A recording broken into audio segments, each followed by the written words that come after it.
الحمد لله رب العالمين له الحمد الحسن والثناء الجميل وأشهد أن لا إله إلا الله وحده لا شريك له وأشهد أن سيدنا ونبينا محمد صلى الله عليه وعلى آله وأصحابه والتابعين لهم بإحسان إلى يوم الدين أما بعد. Inshallah ta'ala, this is our second year doing our module. It's our second year doing our Islamic studies in the essential course. Last year what we did was we did madkhal, introduction to many sciences. So you can have an overview of what Aqidah is, Usool al-fiqh is, hadith is, وَهَلُمَّ جَرًّا, and etc. This year is not going to be like that, inshaAllah ta'ala. This year, every science, we're going to study a book in that science. Because now you have an overview, you have an idea of what this science is about. If someone says to you, what is Usool al-fiqh, you know what it means. If someone says to you, what is Aqidah, you know what it means. If someone says to you, what is Tawheed, you know what it means. We've studied it. This, inshallah ta'ala, year, we're going to be doing books. And this year, inshallah ta'ala, is going to be easier than last year, inshallah ta'ala. Why? Because it's going to be more practical. Things that you can apply in your life, inshallah ta'ala. Like last year was more theoretical, theories and history and how things developed. We're not going to be doing that this year. This year is straight away books, bi'idhnillahi al-kareem.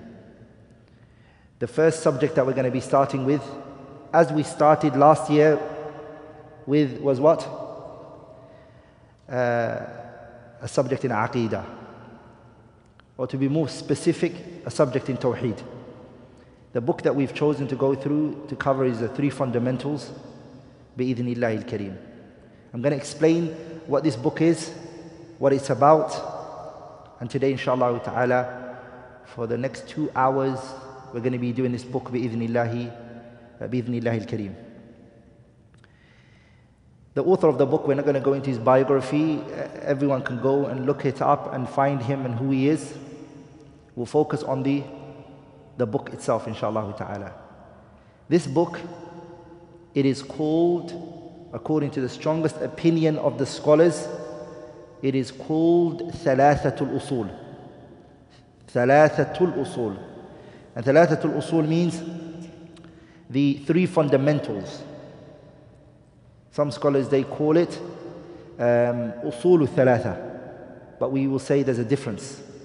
Usool Thalatha is something different. The book is called Thalathatul Usool wa Adillatuha. That's what the book is called. Thalathatul Usool wa Adillatuha. That is the correct name of the book, inshallah ta'ala. And there's no point discussing the name of the book in great details because there's not going to be much rulings that we're going to take out of it. This book is the first book a person should study. It is the first book a person should study. Why? Because it discusses the three questions you're going to be asked in your grave. Every one of us, when he goes into his grave, there are three questions that you're going to be asked. And Allah Tabaraka wa Ta'ala, He told us that the only people who are going to be able to answer those three questions, Allah says, يُثَبِّتُ اللَّهُ الَّذِينَ آمَنُوا بِالْقَوْلِ الثَّابِتِ فِي الْحَيَاةِ الدُّنْيَا وَفِي الْآخِرَةِ وَيُضِلُّ اللَّهُ الظَّالِمِينَ وَيَفْعَلُ اللَّهُ مَا يَشَاءُ. يُثَبِّتُ اللَّهُ الَّذِينَ آمَنُوا. Allah is going to only give steadfastness to those who believe in Allah. Yani, it means those who came with correct Tawheed. الَّذِينَ آمَنُوا means what? Those who corrected their Aqeedah, their Tawheed. Those are the ones Allah is going to make firm, subhanahu wa ta'ala. When the angels come and they ask them the questions, they will be able to answer it. And the three questions, inshallah ta'ala, we're going to see bi'idhnillahi al-kareem. The book is divided into three. This book, it is divided into how many? Into three. The book is divided into three. The first is a muqaddimah, an introduction. So the book is going to have a muqaddimah. The muqaddimah is the introduction. In the introduction, there are three introductions. Within the introduction, there are three introductions, all which start with i'lam. All the i'lam that we're going to see are all introductions. Are we all together? So the book, the muhtawayat of the kitab is three. The book consists of three things. So the first one is, let's do it in English.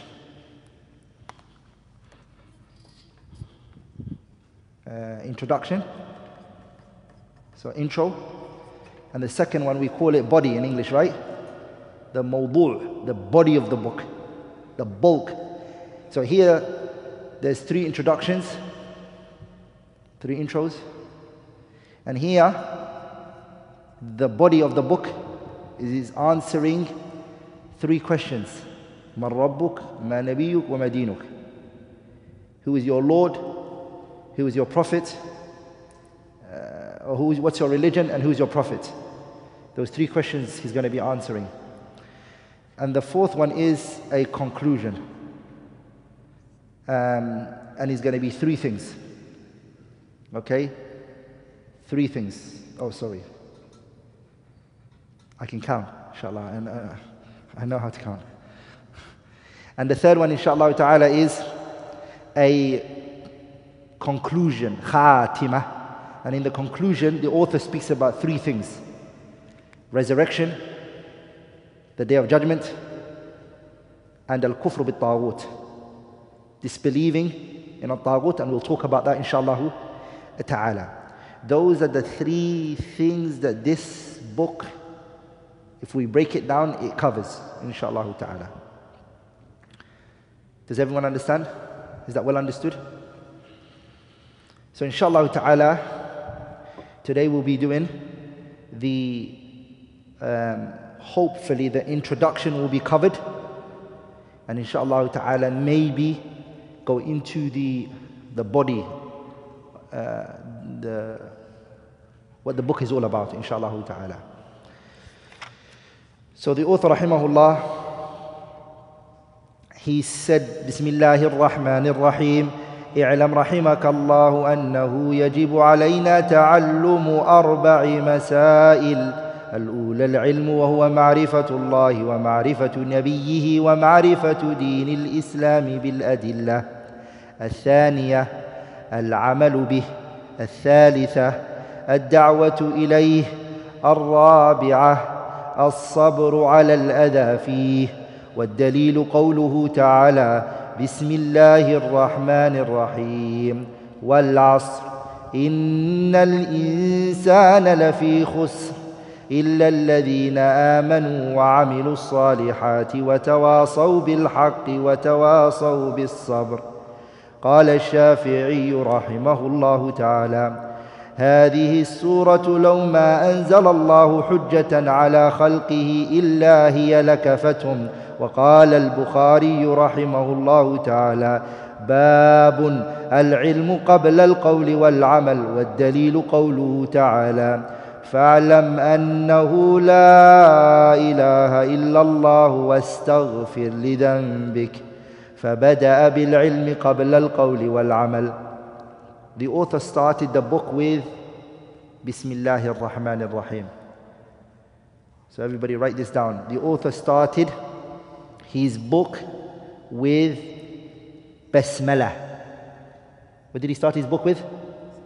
The Basmalah. Basmalah. The scholars, they use that word Basmalah. What does Basmalah mean? Bismillah ar-Rahman ar-Rahim. That's a short way of saying the Basmalah. The scholars, they say, La hawla wa la quwwata illa billah. What do they call it? Hawqala, they call it. The hamd they say hamdallah. The bismillah they say basmalah. Are we all together? So this author, he started his book with Bismillah ar-Rahman ar-Rahim. This issue of the basmalah, right now I'm doing a research on the basmalah only. So far I am on, last night I added some things in there, 312 pages I've written only on the basmalah. And inshallah ta'ala, it can reach 1,000 pages without repetition. Just the Bismillah ar-Rahman ar-Rahim, the benefits that are in it. The basmalah, it's something that was used in the early religions. So it's not something unique to us. We know the story of Nabiullah Nuh, when he said to his people after mounting on the ark, he said to them, does anyone know the ayah? وَقَالَ ارْكَبُوا فِيهَا بِسْمِ اللَّهِ مَجْرِيهَا وَمُرْسَاهَا إِنَّ رَبِّي لَغَفُورٌ رَحِيمٌ وَقَالَ ارْكَبُوا فِيهَا بِسْمِ اللَّهِ مَجْرِيهَا. Nabiullah Nuh said it. Also, Malikata Saba, Balqisa they call her, the woman who used to control Saba. When she read the letter from Nabiullah Sulaiman, what did it say?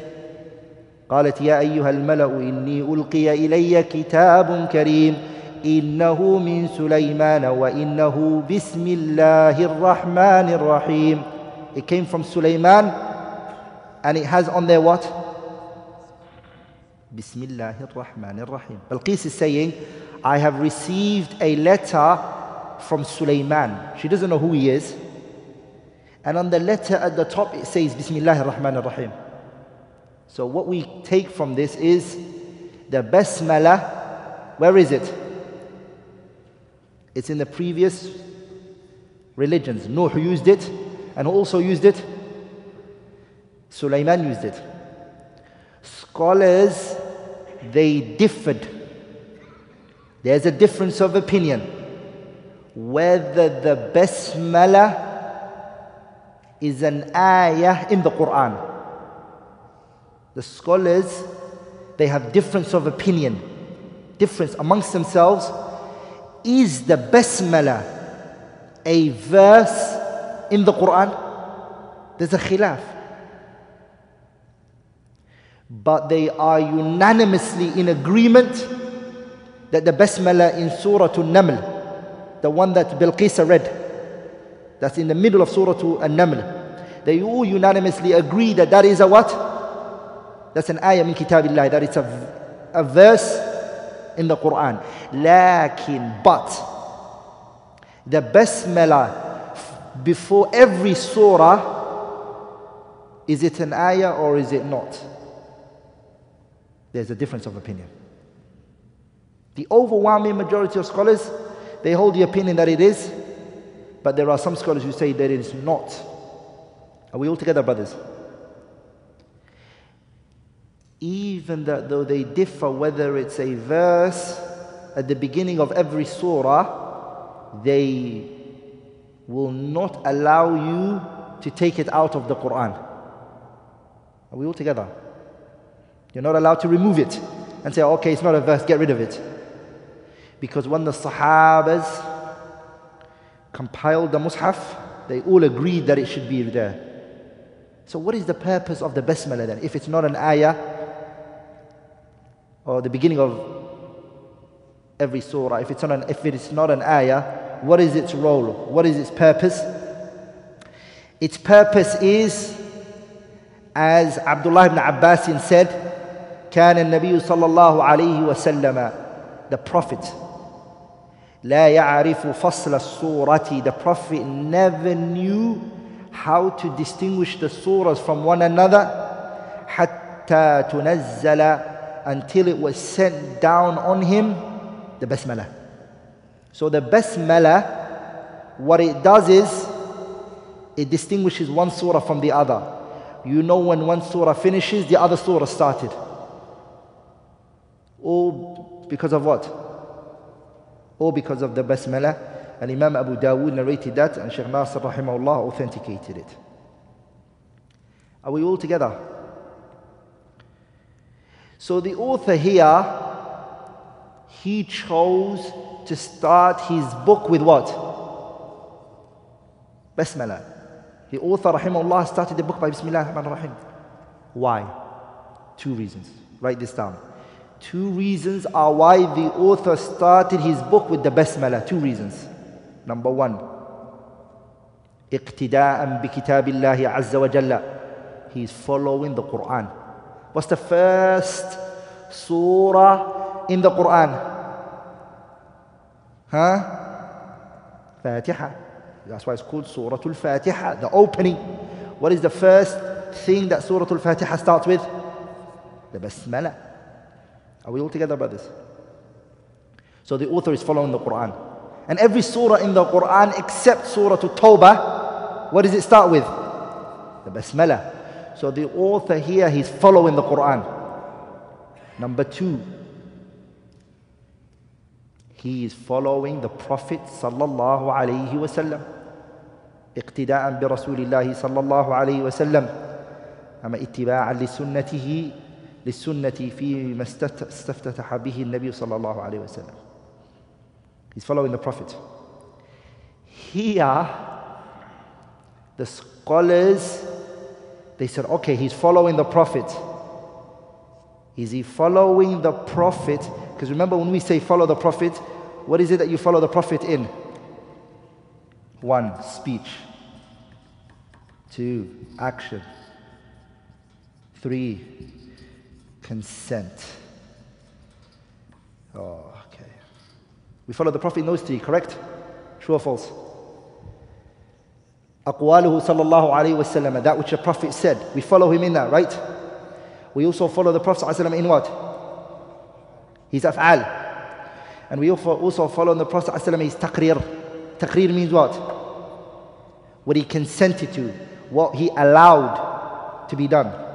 So the question here is, when we start with the Basmala, we know how we're following the Quran, but when it comes to following the Prophet, what is it that the author is following the Prophet in? Is it a speech that the Prophet said that he's following him in? Or is it the Prophet's action? Or is it the Prophet, somebody started with Basmala in their message and he consented to it? The scholars, they say, it's this one.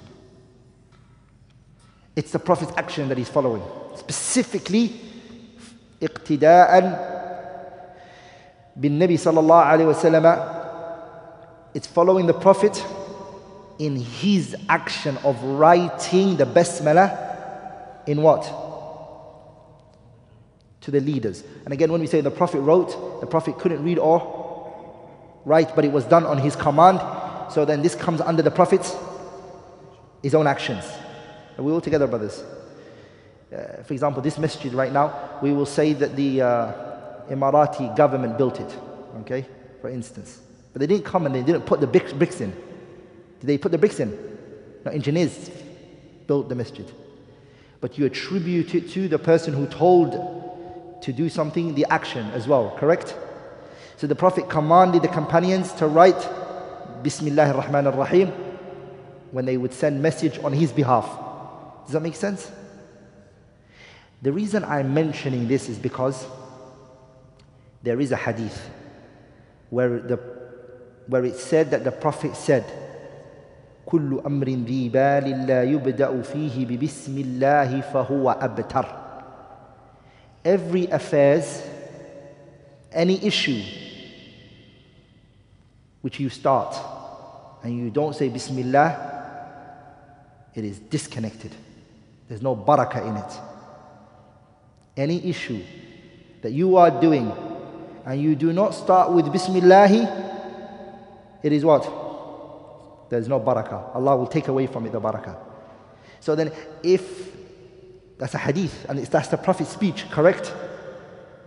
Is the author following that speech? No, because that hadith is what? It's weak. The hadith is what? It's weak. Am I making sense here?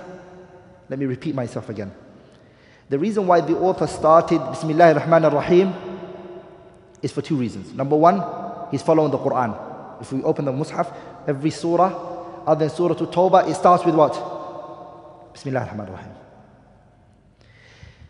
Number two, the Prophet ﷺ, he's following Nabiullahi Muhammad. Who's he following? Nabiullahi Muhammad. Is he following the Prophet in his speech? No, because the hadith that came regarding to start with Basmala through the Prophet's speech are all weak. They are not authentic. The only one is the Prophet's action, alayhi salatu wasalam. So that's why he started with the Basmala. Why didn't he not start with the Hamdallah? Oh, the author never said Alhamdulillah Rabbil Alameen was salatu. He never said that. He just said Bismillah and he started it. The reason is because when you write a letter, the manners is to start with the Basmala. And when you're doing a khutbah, you're talking, you start with the Hamdallah, not with the Basmala. Shall I repeat that again? You start with the Basmala in what? So if you want to send an email to someone, non-Muslim, Muslim, it doesn't matter. Always write the what? Because the Prophet ﷺ, when he was sending the letter to the rulers, Hiraqla Azim al-Rum, what did he say? Bismillahir Rahmanir Rahim, min Muhammad Rasulillah sallallahu alayhi wa sallam, ila Hiraqla Azim al-Rum, aslim taslam. Hiraqla was not a Muslim. So the Prophet wrote Bismillahir Rahmanir Rahim at the top. Are we all together? So when you're sending an email, say the Basmala. Whether you're sending it to a Muslim or whether you're sending it to a non-Muslim. Number two, the Hamdallah, saying Alhamdulillahi Rabbil Alameen, you start with it when you're doing what? A lecture, a reminder. When you're doing a reminder, you don't say Bismillah ar-Rahman ar-Rahim, Alhamdulillahi Rabbil Alameen, was salatu. You don't say that. Are we all together? You only use the Basmala when you're writing. And when you're speaking, you only mention the what?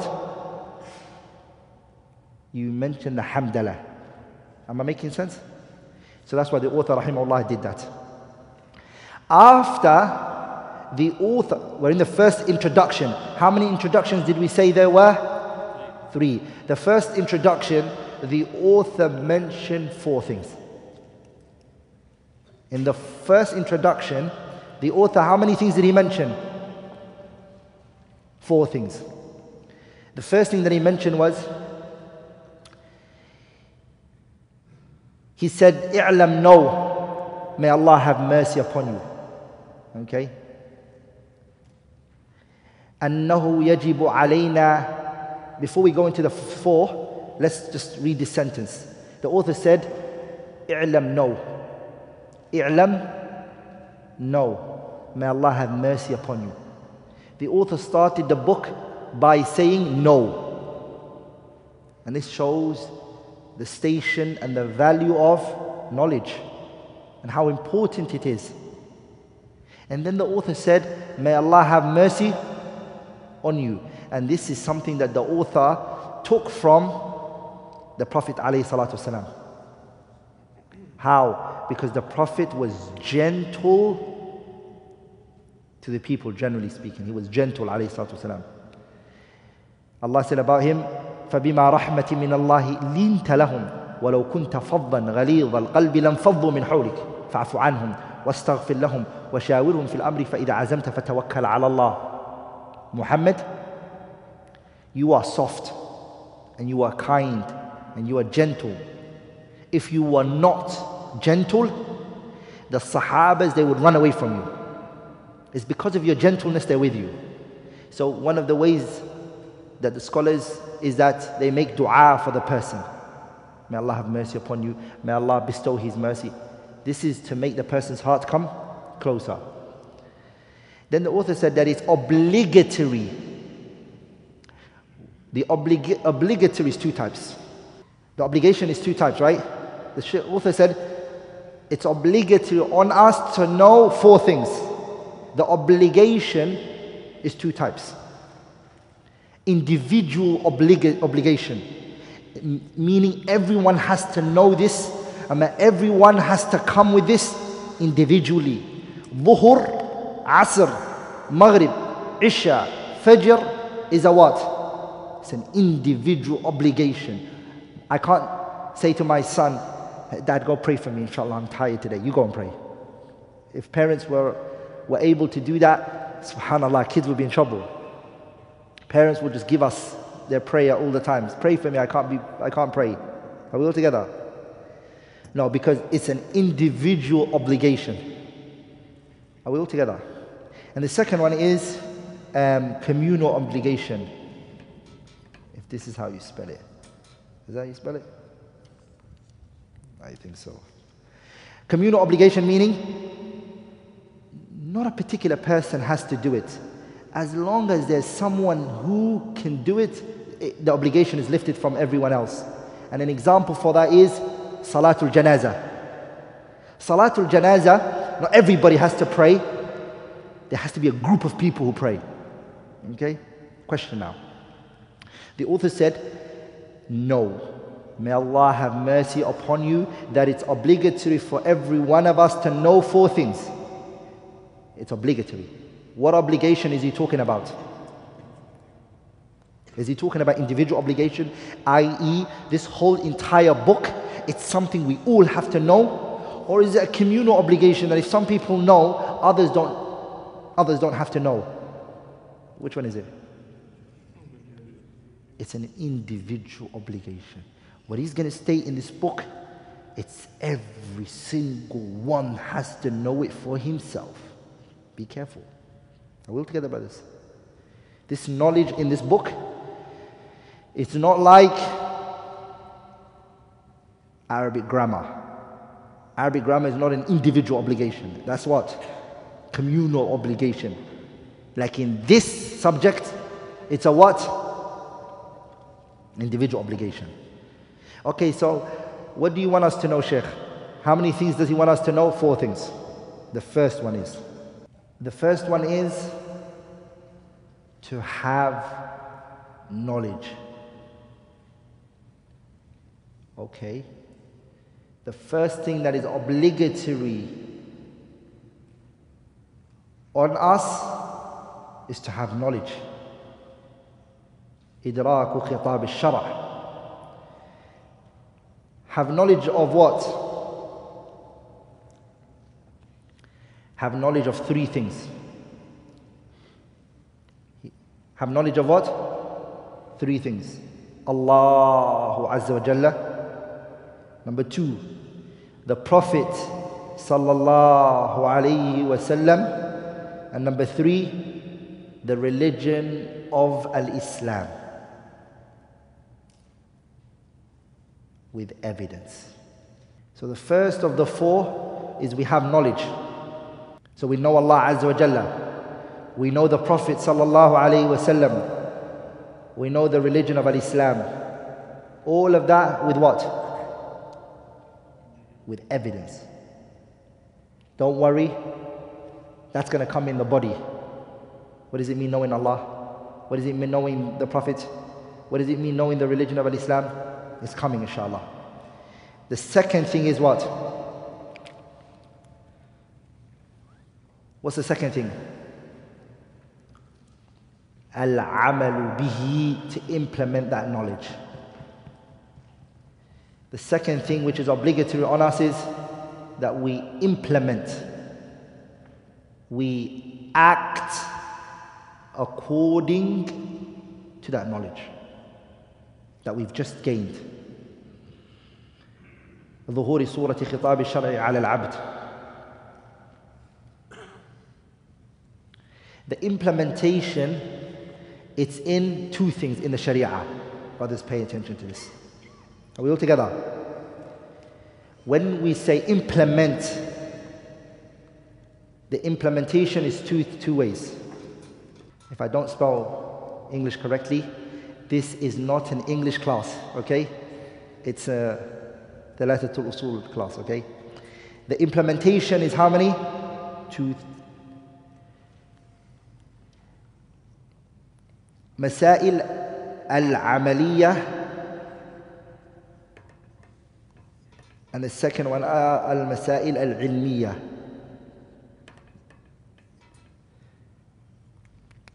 I'll break it down for you, don't worry.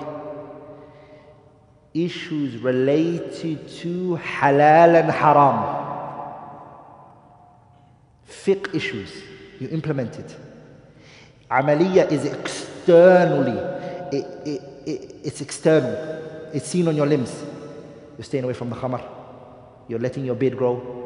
Your sister's wearing her hijab. This is the physical actions. You're implementing it on. And the second way is in your heart. These issues you're implementing in your heart by believing in it. And these are aqidah related issues. These are aqidah related issues. So in simple terms, fiqh issues, aqidah issues. Does that make sense? You implement them both. You do the halal and the haram, and you also do the what? The things that you need to believe in. So somebody can't say, oh, I don't eat pork. I just don't eat it. So he's come with this, but he says, I don't believe it's haram. I don't eat it, I don't like it, but I don't believe it's haram. No. You have to implement it both in your heart and in your limbs. So you have to stay away from it, and you also have to believe it's haram. Are we all together, brothers? This is what implementation means. Okay? Are we all together, brothers? Someone can't say, I stay away from zina because of HIV. I'm scared I might get HIV. That I don't believe it's haram. It's your choice. If you want to do it, do it. If you want, don't do it, it's up to you. I'm not going to do it, but I don't believe it's haram. No, you have to implement it both. Does that make sense? That's what amal means. It's talazum bayna al-zahiri wal-batin. The relationship between the out and the in. Are we all together, brothers? Many parents, they say, my children, they're not following the religion. You know why? You're only wanting them to do it from outside, and you haven't built them from inside. There's a relationship. Does that make sense? This is where Tawheed and Aqidah comes into. The inside, you're building it, and then it's going to show on the limbs. Do you see the point, brothers? Your children, you have to explain things to them. You have to build them from inside, and that will show from outside. If inside becomes weak, outside will become weak. Does that make sense? The third is ad-da'watu ilayh, calling to it. What are you doing? You are calling to it. Brothers, da'wah has become a term used by many people. Yeah, I love giving da'wah. I enjoy giving da'wah. Da'wah. And some people, they call themselves da'wah. They've got names, or in their names they've got da'wah. Are we all together? Da'wah has two things.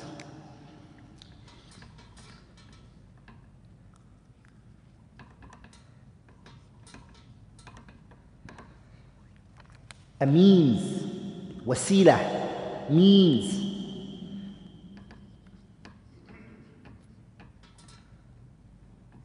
And an objective. Okay. It has a what? Means, a way. And an objective, what you're trying to gain and you're trying to get. Question here. Is the means in da'wah, something that we have to take from the Quran or the Sunnah? Or is it something we can say, let's try this. Let's see if it works. And if it does work, or do we say, no. Did the Prophet and the early generation, did they use this means? No, they didn't. Then we're not allowed to use it. Are we all together, brothers? If we look at the Quran, the means is set. And we have no right to add or subtract. What's the evidence for that? The Prophet said in the ayah, قُلْ هَذِهِ سَبِيلِي أَدْعُو إِلَى اللَّهِ. This is my path. Okay, so there's a means. The Prophet said, my path. So there's a path. Owned by who? The Prophet. My road. So da'wah, the way you do it has to be from the Prophet sallallahu alayhi wa sallam. Are we all together, brothers? Am I making sense here? So the means has to be set. Some people, they believe the way to do da'wah is to protest. Go out, billboard, and scream. They think that's a da'wah. We say this is not the means set by who? Allah and His Messenger. Are you with me, brothers? The means is set by Allah and His Messenger. Are we all together, brothers? Some people, they believe the means are Anashid Islamiyya, right? Islamic Anashid. Listen to Anashid, enjoy it. That's a good means, good messages. In the Nasheed, you throw in, pray the Salah inside there. And so, it's a good means. No, we say no. Did Allah and His Messenger mention that? No, leave that. Are we all together, brothers? Means have to be set. The second one is the objectives. What is the objective of da'wah? What is your goal? Are you calling to yourself? Are you calling to your organization? Is that what it means to you? The whole purpose of your da'wah? That your organization is known, its names are all over the place, everyone recognizes your organization's logo? Or is it Allah Azza wa Jalla? And this is where the ayah says, قُلْ هَذِهِ سَبِيلِي أَدْعُو. I call to who? Who did the Prophet say I call to? أَدْعُو إِلَى اللَّهِ. I call to Allah. The objective is Allah. Are we all together, brothers? The goal is Allah. You might be known or not. Doesn't matter. You're insignificant. What's the important thing is what? It is Allah. The majority, the overwhelming majority of people who come against each other in da'wah is when they turn away from the objective. Remember that. When the objective becomes weak, everybody starts to see himself as the objective. Are we all together? Because if Allah and His deen is the objective, whether I do it or whether someone else does it, it doesn't bother me. My objective is Allah's deen, and it's happening either through me or through someone else. The fourth and the last point is as-sabru ala al-adha fihi. Patience. Patience. Patience in what? In the three aforementioned. The three that were just mentioned, they all need patience. When seeking knowledge, it needs patience.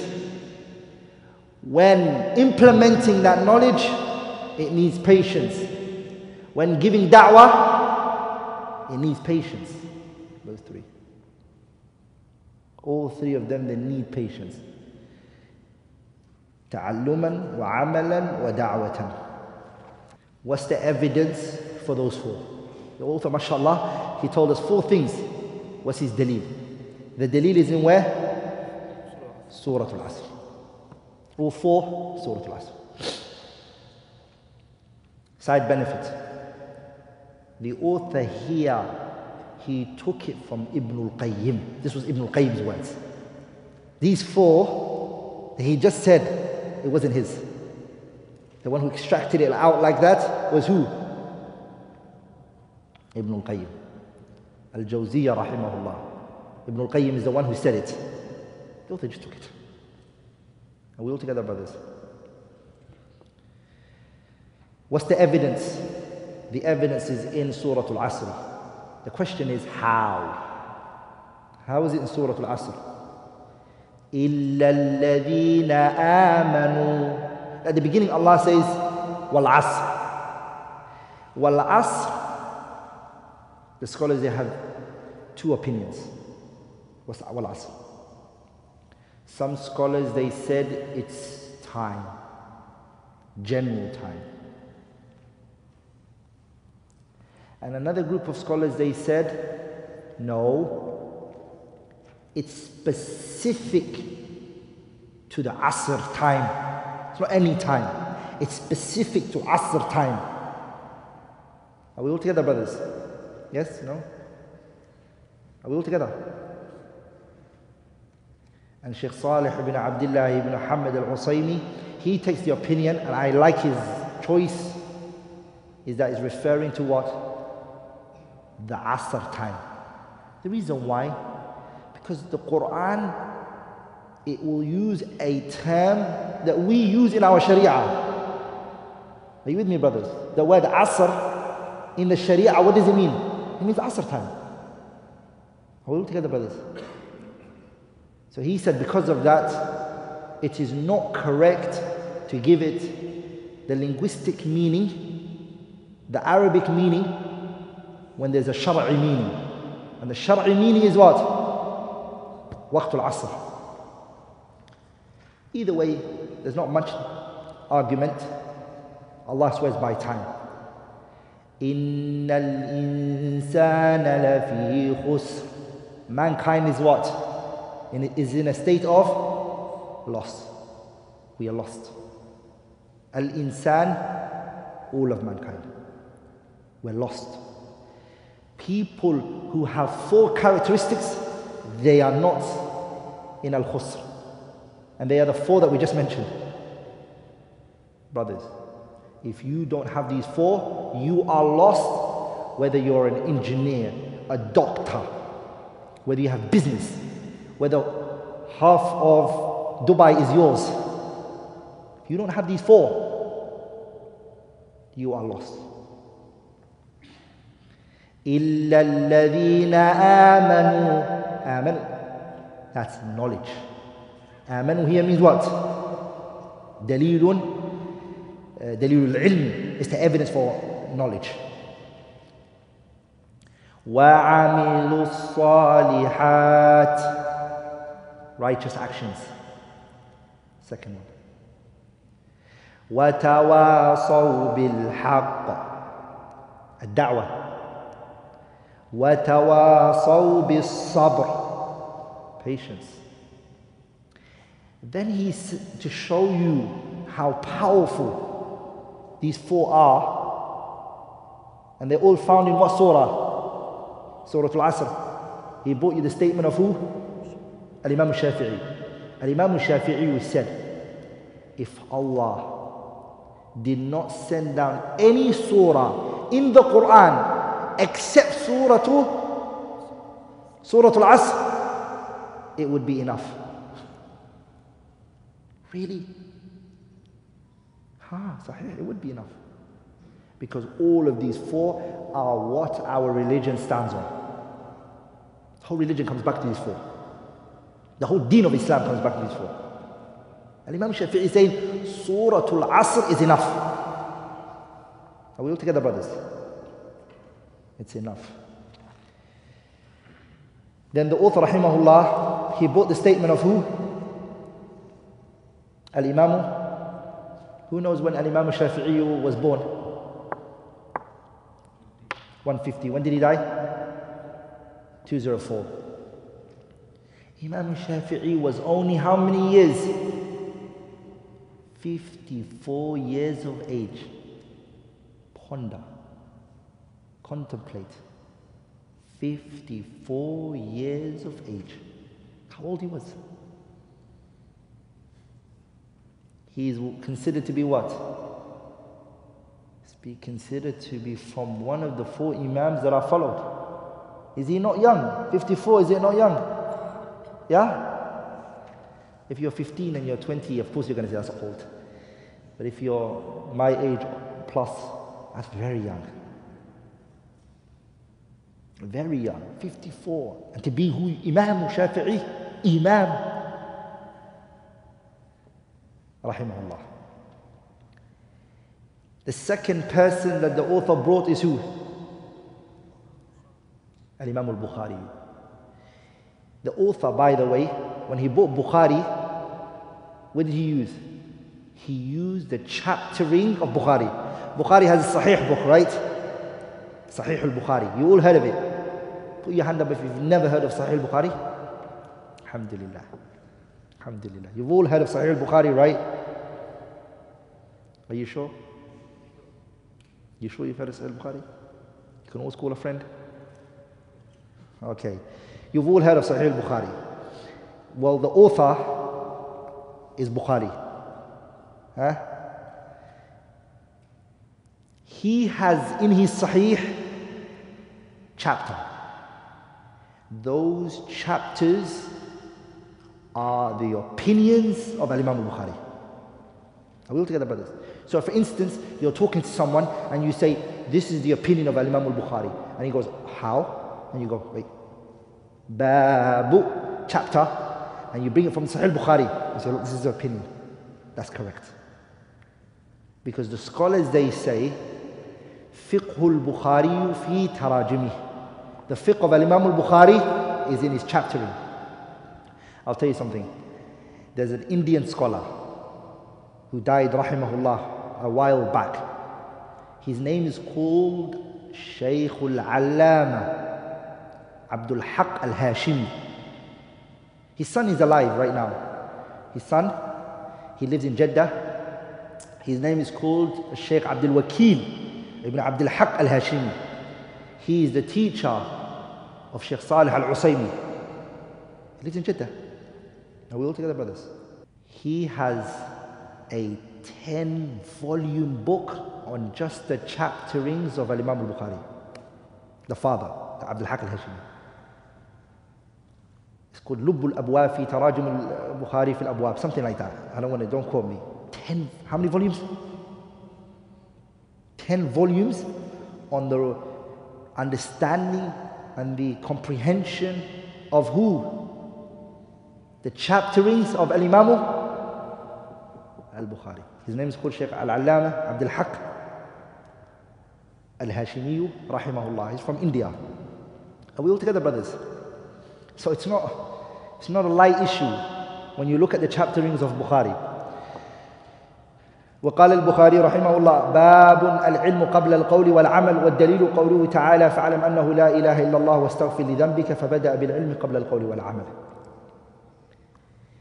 Bukhari said knowledge comes before what? Speech and action. Don't talk. Don't act if you don't have knowledge. Hey, be careful. If you don't have knowledge, what are you preaching? And then Bukhari, he brought the ayah, فَعْلَمْ, have knowledge, وَاسْتَغْفِرْ لِذَنْبِكَ, and then ask for forgiveness. Asking for forgiveness came after what? After knowledge. Have knowledge and then ask for forgiveness. Because what do you ask forgiveness for? How do you ask for forgiveness? It comes after you gain knowledge. Are we all together, brothers? We finished the first introduction. Now we're going to go into the second introduction. We did the first introduction. Now we're going to go into the second introduction. The author says, rahimahullah, اعلم رحمك الله أنه يجب على كل مسلم ومسلمة تعلم ثلاث هذه المسائل والعمل بهن. الأولى أن الله خلقنا ورزقنا ولم يتركنا هملا، بل أرسل إلينا رسولا فمن أطاعه دخل الجنة ومن عصاه دخل النار. والدليل قوله تعالى: إنا أرسلنا إليكم رسولا شاهدا عليكم كما أرسلنا إلى فرعون. إنا أرسلنا إليكم رسولا شاهدا عليكم كما أرسلنا إلى فرعون رسولا فعصى فرعون الرسول فأخذناه أخذا وبيلا. الثانية أن الله لا يرضى أن يشرك معه أحد في عبادته، لا نبي مرسل ولا ملك مقرب ولا غيرهما. والدليل قوله تعالى: وأن المساجد لله فلا تدعوا مع الله أحدا. الثالثة أن من أطاع الرسول ووحد الله لا يجوز له موالاة من حاد الله ورسوله ولو كان أقرب قريب. والدليل قوله تعالى: لا تجد قوما يؤمنون بالله واليوم الآخر يوادون من حاد الله ورسوله ولو كانوا آباءهم أو أبناءهم أو إخوانهم أو عشيرتهم، أولئك كتب في قلوبهم الإيمان وأيدهم بروح منه ويدخلهم جنات تجري من تحتها الأنهار خالدين فيها رضي الله عنهم ورضوا عنه أولئك حزب الله ألا إن حزب الله هم المفلحون. The author now goes into the second introduction, and here he talks about three things. How many things? In the second introduction, he talks about three things. The first one is that it's obligatory to obey the Messenger sallallahu alayhi wa sallam. It's obligatory. Number two, the Shaykh rejects. Second is rejecting ibtal shirk, to reject shirk in Allah Ta'ala's ibadah. Reject shirk in Allah Ta'ala's ibadah. And the third one is to free yourself. Sorry, that is obligatory. It's obligatory for you to free yourselves from the pagans and the polytheists and the mushrikeen. Those are the three things that the author talks about here. The third one is that it's obligatory to disassociate yourself from the mushrikeen, those who do shirk. The first one is we have to obey the Messenger sallallahu alayhi wa sallam. فيجب طاعة الرسول صلى الله عليه وسلم. We have to obey the Prophet. And the author mentioned here, if we don't obey the Prophet sallallahu alayhi wa sallam, what's going to happen to us is what happened to Fir'aun. Because he disobeyed the Messenger sallallahu alayhi wa sallam that was sent to him, which was who? Musa alayhi salam. إِنَّا أَرْسَلْنَا إِلَيْكُمْ رَسُولًا شَاهِدًا عَلَيْكُمْ كَمَا أَرْسَلْنَا إِلَى فِرْعَوْنَ رَسُولًا Fir'aun disobeyed the message that was sent to him. فأخذناه الله سبحانه أخذنا أخذا وبيلا and grabbed him severely and destroyed him. So if you don't follow the Prophet ﷺ, this is how you're going to come. Good. The second thing is that the author Rahimahullah speaks about is to reject shirk and to give Allah His rights in worship. Give Allah the rights that it is. Don't give it to anyone else. Give Him His rights. It's Haqqullah Azza wa Jalla. It's the rights of Allah that He's worshipped alone. Subhanahu wa ta'ala. And the evidence that the author brings from this is فَأَنَّ الْمَسَاجِدَ لِلَّهِ فَلَا تَدْعُوا مَعَ اللَّهِ أَحَدًا. The masajid is for whom? Yeah? The masajid is for whom? Allah. Don't associate partner with Allah in that. Don't associate partner with Allah in that. So we'll tell about this. Number 3, once you have obeyed the Prophet, once you have rejected shirk, it's impossible for you to have love in your heart to those who are associated partners with Allah. Your heart can't be simple. We will hear about this. If somebody insulted your mother, you will what? You will be upset. Disassociate yourself from that person, you wouldn't like it. Allah says in the ayah, تكاد السماوات يتفطرن وتنشق الأرض وتخر الجبال هدا أن دعوا للرحمن ولدا وما ينبغي للرحمن أن يتخذ ولدا إن كل من في السماوات والأرض إلا آتي الرحمن عبدا لقد أحصاهم وعدهم عدا وكلهم تأتيه يوم القيامة فردا. تكاد السماوات. The sky was about to crack and fall on them. And the earth was about to crack and swallow them. And the mountain was about to fall on them. Why? And دعوا للرحمن ولدا. And they said, Allah has a son. وما ينبغي. It is not befitting for Allah to have a child. How can Allah have a child? I will tell about this. So it's something very big. The author Rahimahullah, he put the ayah as a people in the Bidah واليوم الآخر ما لم يحاط الله ورسوله ولم يحاط آباءهم وأبناءهم وإخوانهم وعشيرتهم لا يجوز لكم أولئك كتب في قلوبهم الإيمان إلى آخر الآية, which is an issue known as walat. The third what? The third introduction. The third introduction. The author Rahimahullah said, اعلم أرشدك الله للطاعة أن الحنيفية ملة إبراهيم أن تعبد الله وحده مخلصا له الدين وبذلك أمر الله جميع الناس وخلقهم لها كما قال تعالى وما خلقت الجن والإنس إلا ليعبدون ومعنى يعبدون يوحدون وأمر الله بالتوحيد وهو إفراد الله بالعبادة وأعظم ما نهى عنه الشرك وهو دعوة غيره معه والدليل قوله تعالى واعبدوا الله ولا تشركوا به شيئا. The author Rahimahullah, he now goes into what?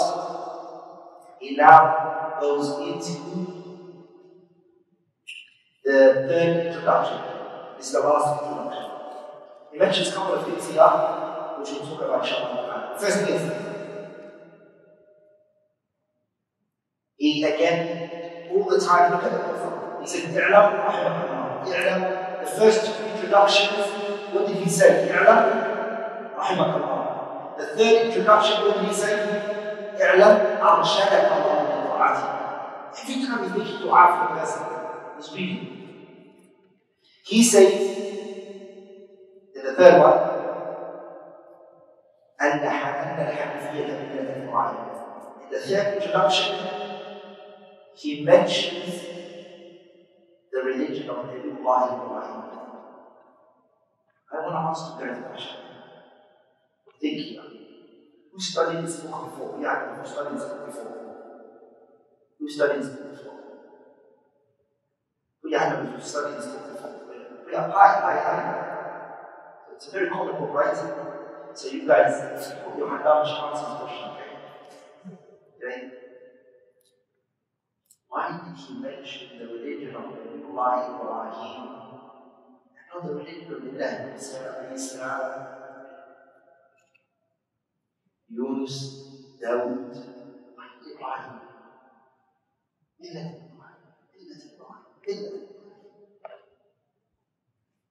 We have to think about this, ask ourselves these questions. Allah Azza wa Jalla, He wants it. He chose Ibrahim as a imam. Again.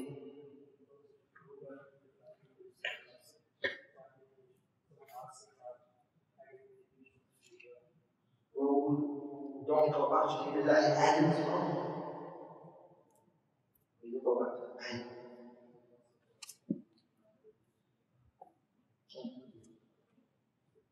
The rest of the prophets were behind as well. There's something in there God used. Think about your point. Utilize it in the last. Huh?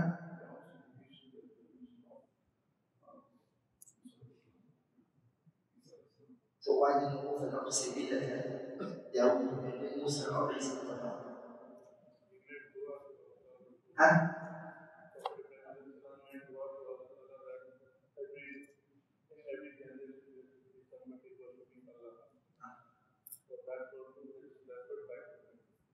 So the answer is floating all of you guys. It's divided into two. I'll just organize it. The first reason is the people that Muhammad came to, they acknowledged Ibrahim. He was recognized. Ibrahim is Muhammad's father. That's why Abrahamic religions. They use Abrahamic religions. We don't believe in us. And to use that word is very wrong. Some people use that, right? They say Abrahamic religions. If you say Abrahamic religions, you're going against the ayah. ما كان إبراهيم يهوديا ولا نصرانيا ولكن كان حنيفا مسلما ولم يكن من المشركين.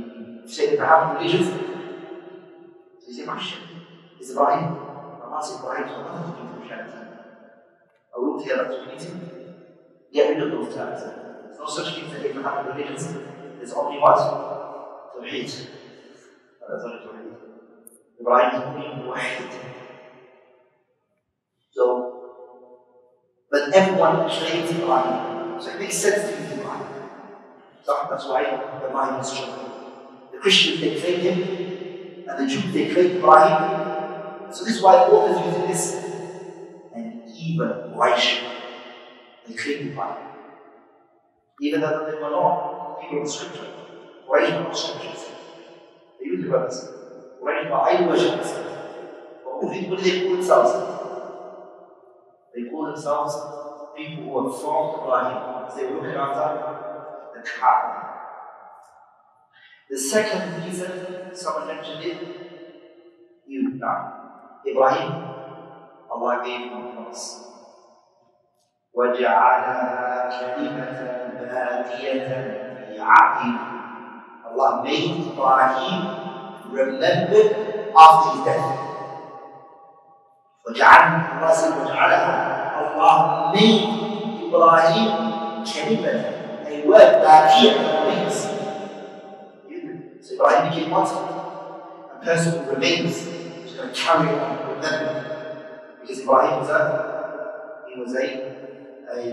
Hanif. So that's why the author is using that now. The word Hanifiyah, who knows what it means now? The word Hanifiyah, what does it mean? Yeah? Strictness. Strictness. That. Pure. Inner nature of that. Arrogance. Pure. Huh? Arrogance. Arrogance to something. Pure and very clear. Pure and untainted. So not to Straight path. straight path. It's the opposite of straight path, which is also Hadithiyya means crooked. Someone's curved. It's weird, right? Right? Crooked, curved. When something is curved from shirk, it's straight to what? To the something is like this. It's curved from something. It becomes straight to something else, right? Out of music. So it's curved from something, it's straight to something. The word hadith in Arabic is something that's curved. So it's curved away from shirk. And it's straight, as he said, to Tawheed. Ibrahim was straight up. We'll tell about this. So the author now is going to explain. And the Hadithiyya, the word Hadithiyya is the religion of Ibrahim, which means أن تعبد الله وأشهد الله. That's what it means. وحده alone مخلصا له الدين. The whole religion. Pay attention. The religion of Ibrahim is what? What is it? To worship Allah alone and to not associate partners with Him subhanahu wa ta'ala. Then the author said, وَبِذَلِكَ أَمَرَ اللَّهُ جَمِيعَ النَّاسِ. And Allah commanded all of the people. Okay? Allah commanded all of the people. Why did Muhammad ibn Abdul Wahhab say Allah commanded all of the people? Why did he not say Allah commanded all of the men and the jinn? Fine. We will tell about this. Why did he just say Allah commanded and nas, the humans? Why did he not say the jinn as well? Why not? I want to ask.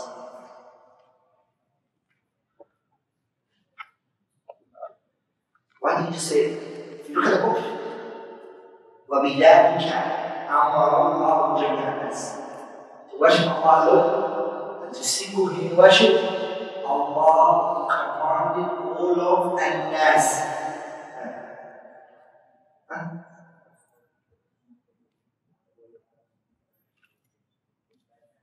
Jimmy, the word an-nas,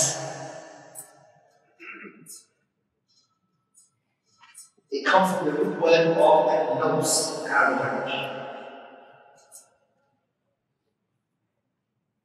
The word an-nas originally comes from the word an-nos, وهو الحركة والإدراك. And an-nos means movement. I will tell about this. And according to the author, the jinns enter into the word an-nas. Because the humans move and because there are two opinions. Does nas only mean the human beings and not the jinn? Or does it mean both? According to the author, it means both. So an-nas is for what? Here's a question. من الجنة والناس. How do we get out of that? It's like إياك نعبد وإياك نستعين. استعانة is عبادة. How was it taken out? You get it? إياك نعبد and then وإياك نستعين. The word نستعين means seek help from you. نستعين is a عبادة. How was it taken out? So, من الجنة والناس, it was taken out of it, even though it's also under it. Does that make sense? من كان عدوا لله, anyone who is an enemy of Allah, وملائكته and his angels, وجبريل وميكائيل. Jibreel and Mikael, are they not from the angels? Are they not from the angels? Why were they taken out? Yeah. Does that make sense? That happens in the Quran. that does have to be done in the Quran. Ibadah, last point for today. Ibadah, because the whole concept, the whole issue here is Hanifiyya, that Ibrahim is to worship Allah alone. So we just have to understand what ibadah means. Ibadah, in the next 5 minutes we'll finish inshallah. Ibadah, we need to look at it from two perspectives. Two angles. We need to look at the word ibadah. Are we together? Are we all together? We have to. The first one is al-ta'abbud.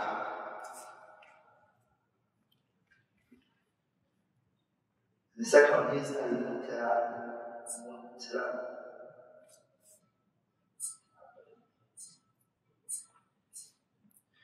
The first one is al-ta'abbud, the way that you do the ibadah. How do you do it? Ta'abbud. How are you going to do it? How do you pray? What will you do with it? The scholars, they say you do it 2 ways. What is it?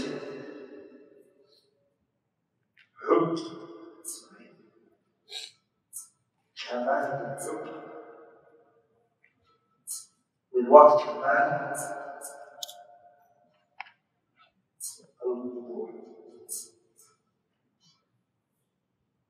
The way any ibadah is with complete love, with complete humility. Kamal al-Hubb, with Kamal al-Hubb. Imam Ibn Qayyim will say, وَعِبَادَةُ الرَّحْمَنِ غَايَةٌ بِهِ وَوُضُوعِ قَاصِرِهِ هُمَا مُبَاهِ. He said that it's 5,000 poetry in Aqidah. Who wants to memorize it? 5,000 lines of poetry. So, please have high aspirations. He mentions in there that you love.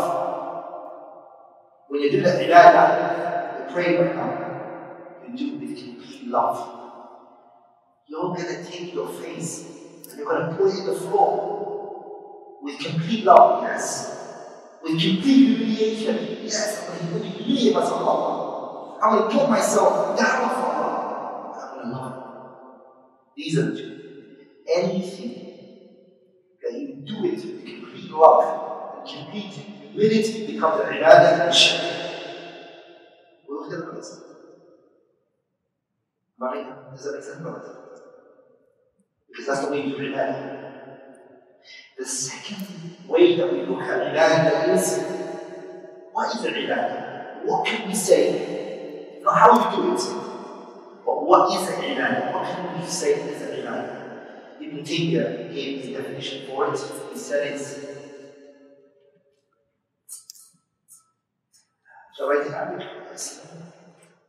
جامع لكل ما يحبه الله ويحب الله ويرضاه من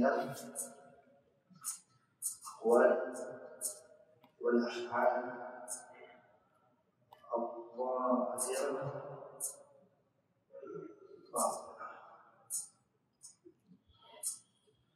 The second one is, what can be called a ibadah? Ibadah is a general term. Ism general. General term. General term for what? Everything Allah loves and is pleased with. Speech, actions, external and internal. So let's just take this 12. One. Okay, so we have 1, 2, 3, 4, 5. 5 things that we need to look at. Ibadah is something Allah loves and is pleased with. Allah loves it and is pleased with it. Number 1. It's speech. So it's a speech Allah loves and is pleased with. 3. It's an action Allah loves and is pleased with. 4. That speech. So the speech is 2 types. External and internal. The action is how many? 2 is external and internal. Does that make sense? If Allah loves it, it's okay. I ask you guys a question. Please think for me. And I'm going to finish. See how it turned out. And that is, how do you know Allah loves something? And Allah is pleased with it. Whether it be speech or action, how do we know? Remember, a lot of people say this is ibadah, I like this ibadah, this is ibadah. Ibadah could just say something Allah loves and is pleased with. Did anyone of us here meet Allah? Has anyone met Allah? No. So how do you know Allah is pleased with this and He loves it?